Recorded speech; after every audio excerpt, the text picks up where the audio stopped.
Good afternoon, guys. So this is going to be part 3 of the perimeter fence. Making slower progress than I was hoping, but what I'm going to do on this video, or focus on in this video, is this top section here.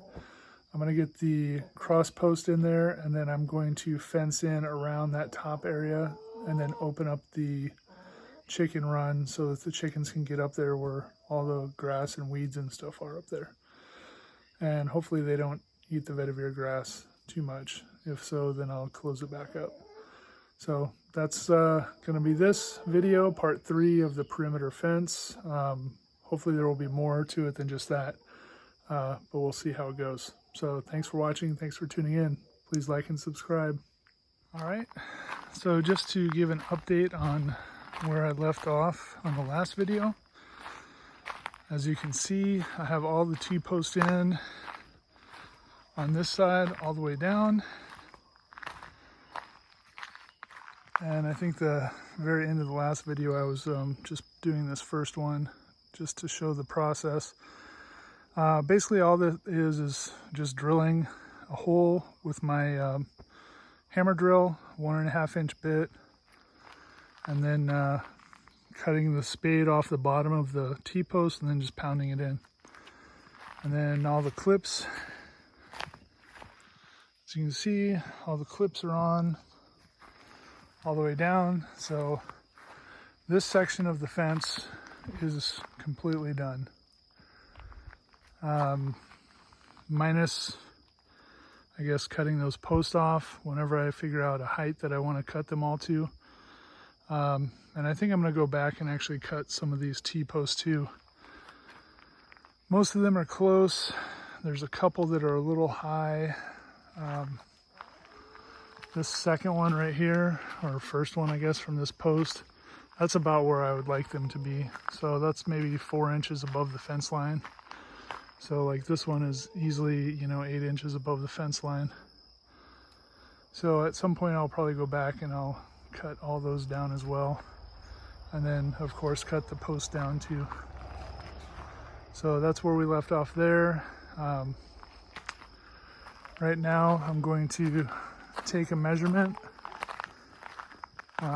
between these two posts and then get that piece cut, and then we'll start drilling so that we can drive the lag bolts in there. Okay, I got this horizontal piece cut and I have it notched to go around the post. So now I'm going to go up and get it into place. All right, the horizontal is in place. I got to go grab my extension cords and drill and bits so that I can drill this out. I had my cuts a little off, so it's not fitting in there as tightly as I wanted.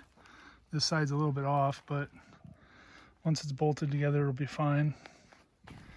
This will be supporting the gate eventually that's going to go up here, but it should be more than sturdy enough. So let me go get the other stuff set up. Okay, so I'm starting with the 1.5 inch Forstner bit, and that's to give a flat for the washer to go. And then I'm continuing with the long 3/8 bit, and then that's the 3/8 bit finishing off. So if I pull this out and hold my thumb on the spot, that's plenty for that 10-inch lag. All right, let's go get the lags.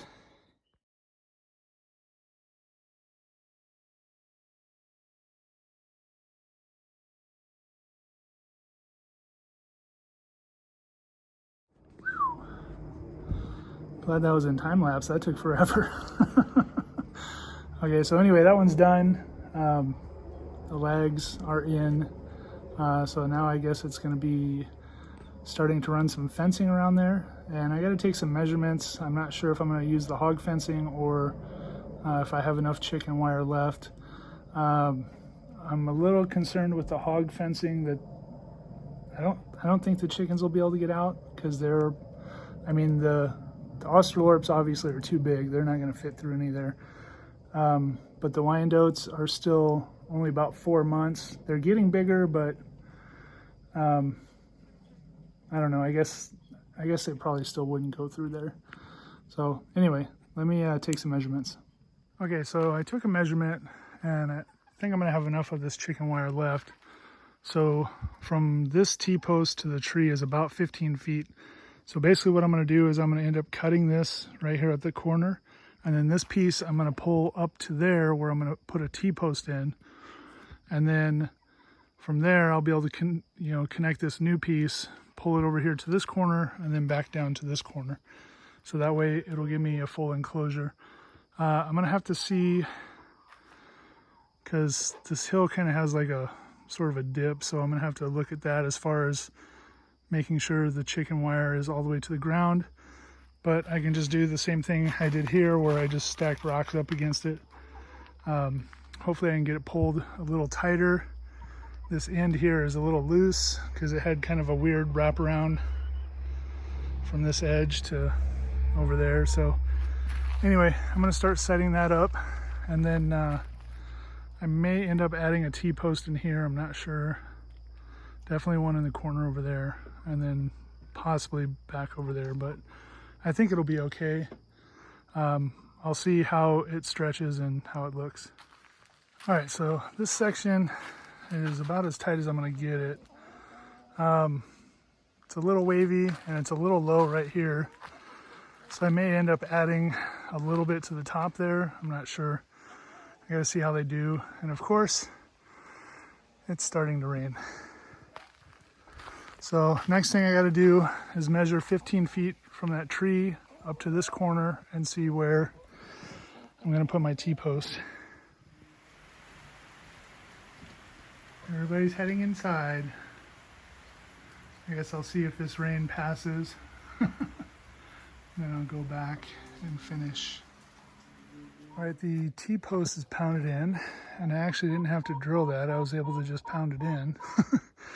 So I need to tack some staples into here, pull this slack out, stretch this over to that T-post, and then I'll be ready to go inside. And I'm gonna cut the fence right here, and then I'll pull that up to the T-post. And the chickens will probably go crazy, so we'll see. All right, so this is all stapled in, stretched fairly tight. It's not awesome, but it'll work.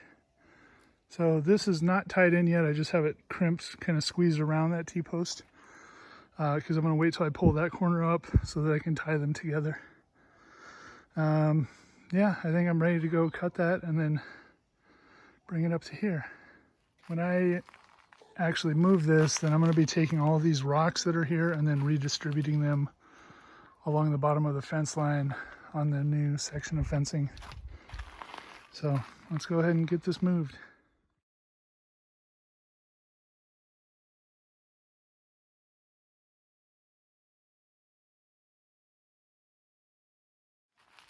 All right, so they're super happy. I just hope that they don't eat my vetiver grass. Once it gets a little more established, it'll be okay, but it's still kind of small. So I'm sure they will have this whole area cleaned out though in a couple of days. Nice. And I just got my 6th egg, which I don't think that's possible. So one of them must have laid an egg yesterday that I didn't see. But still, 5 eggs today, that's awesome. So a few days have passed. I just want you to see what the chickens have done to this area. Check this out. So remember how much stuff was in here? And they've eaten pretty much everything except for the vetiver, which is what I was hoping. Oh boy. So much complaining. So the little girls are up there now. But yeah, they are totally cleaning this area out, digging. I hope that some of this grass and stuff can keep growing in here so that they can keep picking at it and digging, but we'll see. I've tried to get grass to grow in here before and I just haven't had any luck. Okay. back to work. Let's see if there's any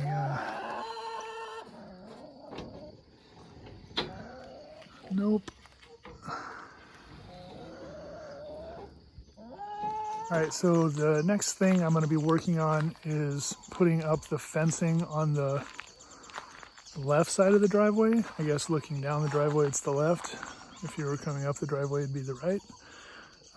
So those posts that we put in, I'm going to put the fencing on that side and basically stretch it down to where the gate post will be eventually. Okay, I have the fencing down here. This fencing is pretty heavy, so it gets difficult to work with. But I mean, the roll's slowly getting smaller, so it's getting a little lighter and easier to work with. So I need to go get my bolt cutters, because clipping this is, you can't just do it with regular, maybe if you had like a really big pair of metal cutters or dikes. I just use my bolt cutters, it cuts it real easy. So I basically want to cut this off right here. So it'll give me this part to, once I wrap this around, I can retie it around this side.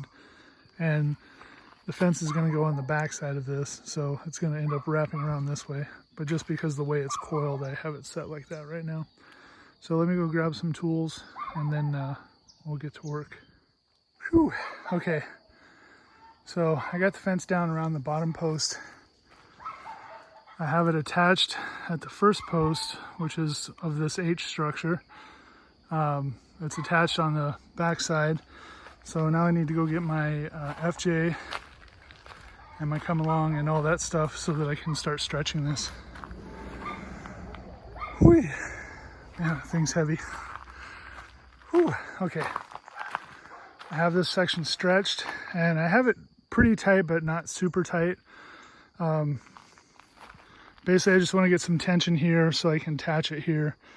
Then when I move down to the other post, I'll pull it, you know, really tight or as tight as I have been. Boy, man, my FJ is sitting low. That's because I have like 900 pounds of concrete in the back. Oh, yeah, that's nice. Okay. Let me get this attached and then we'll move it down to the next post. Okay, so this section is stretched. Just pulling all this stuff apart now. So I will be adding 2 T-posts in here. Pretty much the same as what's on that side. These are not 10 feet apart. Obviously you can tell by looking at them they're more than 10 feet. I think those ones ended up being about 11 feet or 11 and a half. Just because I didn't want to add a third T-post. This is not really a fence that's holding livestock or anything like that, so it's more just to keep our dogs in and other dogs out. So that's it. Just need to do T-posts here, which I don't know if I'll do in this video or not. The next thing I'm going to start on is putting in the posts in the front yard. Whew. Okay. I have this section stretched and I have it pretty tight, but not super tight. Basically, I just want to get some tension here so I can attach it here. Then when I move down to the other post, I'll pull it, you know, really tight or as tight as I have been. Boy, man, my FJ is sitting low. That's because I have like 900 pounds of concrete in the back. Oh, yeah, that's nice. Okay, let me get this attached and then we'll move it down to the next post. Okay, so this section is stretched. Just pulling all this stuff apart now. So I will be adding 2 T-posts in here. Pretty much the same as what's on that side. These are not 10 feet apart. Obviously you can tell by looking at them they're more than 10 feet. I think those ones ended up being about 11 feet or 11 and a half. Just because I didn't want to add a third T-post. This is not really a fence that's holding livestock or anything like that, so it's more just to keep our dogs in and other dogs out. So that's it. Just need to do T-posts here, which I don't know if I'll do in this video or not. The next thing I'm going to start on is putting in the posts in the front yard. Okay, so it is a little sunny today. It is supposed to rain later today, so I'm going to try and get some of these posts set, and I'm going to start with the first two that are basically right behind that table of dead coffee plants. So that's going to be the last two from the front yard, and then once I get those set, I'm going to go to the front yard and work on those. And they didn't have the same posts at Tractor Supply as the ones that I got before, which is this one here. This is just an 8-foot straight, what they call a 4-5, so it's 4 to 5 inches. This one is slightly bigger. This is a 5 to 6, and it also has the pointed end. So a lot of people put these with the pointed end up if you're in the Puna area, because there's rocks, and then that, I guess, keeps the rain from penetrating the log. But what these are made for is to go into dirt so that they could be pounded in with like a big machine. So I will put these with this side down, and then the top side will probably just end up getting cut off. So the front yard's going to have a little bit bigger posts, and maybe I'll continue with these on the upper section up here. So I have 7 posts, I think, that are going to be going in the front yard. 2 here, 2 in that corner, 2 in that corner, and then 1 for the stairwell on the other side of the house, obviously. And then all I'll have left is the 2 on the upper right side of what will be the upper driveway, and then the 3 that are in the corner here.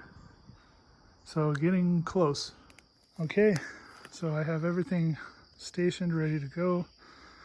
My posts, concrete, bracing boards, the mixer, water, and electrical cord, and a shovel.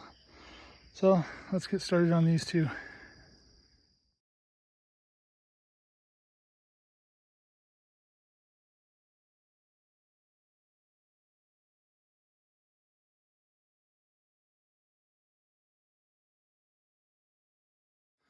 Okay, these 2 posts are set. This hole was really large. So as you saw, I was dumping rocks in there as well to kind of take up some of the space. And this one was sitting lower. So I pulled it up a little bit.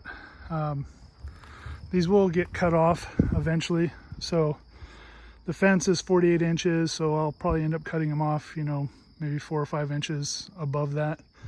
So once the fence is in place, I'll see where I want them to be and cut it from there. So the next ones, there's 2 in the corner here, and then the corner up there on the other side of the house. So I'm gonna have to remove this section of fence that is attached to the corner of the house right here, and get everything moved up to the front. So that'll take me a little bit. And as you might have saw in the time lapse, it started raining and then stopped again. So I'm gonna try and continue to get this done and see how far I get. So I knew I needed to get a new wheelbarrow. This thing just snapped. 4 bags of concrete, so yeah, too much for it.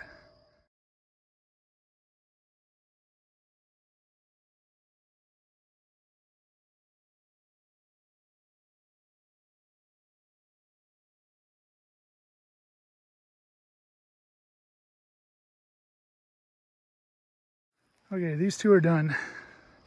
So these holes ended up being really large. I think what the issue was because this is the edge of the house pad. So in Hawaii, when they clear land, they usually build up a house pad, which means they start with big rocks and they build out a flat layer, and then they do smaller rocks, and then they have the house pad. So I think when these holes were dug up, there's a lot of medium-sized rocks, and as you saw in the video, I dumped a lot of rocks back in the hole. I still ended up having to mix 2 additional bags. So these 2 posts took 5 bags of concrete, which is a lot. So should be good now. I'll come back and shape them up after they set up a little bit, and then I got everything moved over, so I'll get started on the next set. And I only have 4 bags left, so I'm gonna just do the first 2 to make sure I have enough before I start the third. Okay, all these posts are set. I did not have quite enough, but this one is more than halfway full. So when I get more cement, I'll just come back and I'll top this off. That's enough to set the post at least. So now these 3 are done. These ones are standing level by themselves because I did put rocks in there, so the rocks are stabilizing them a little bit. So this is done. Now I'm just gonna clean up all this and get it back to the back of the house. And right on cue. Starts dumping. Okay. I guess I finished that just in time. All right, guys, so I looked at the time on this video and I'm gonna go ahead and end this one now. This is part 3 of the perimeter fence. I'm guessing there's probably gonna be 2 or 3 more parts to this because one is gonna be doing the gate, and that's probably gonna be 1 or 2 episodes. And then to finish out the rest of what's going on out here. So I'll pick up on the next one. Thanks for watching. Thanks for tuning in. I will see you guys on the next one. Aloha.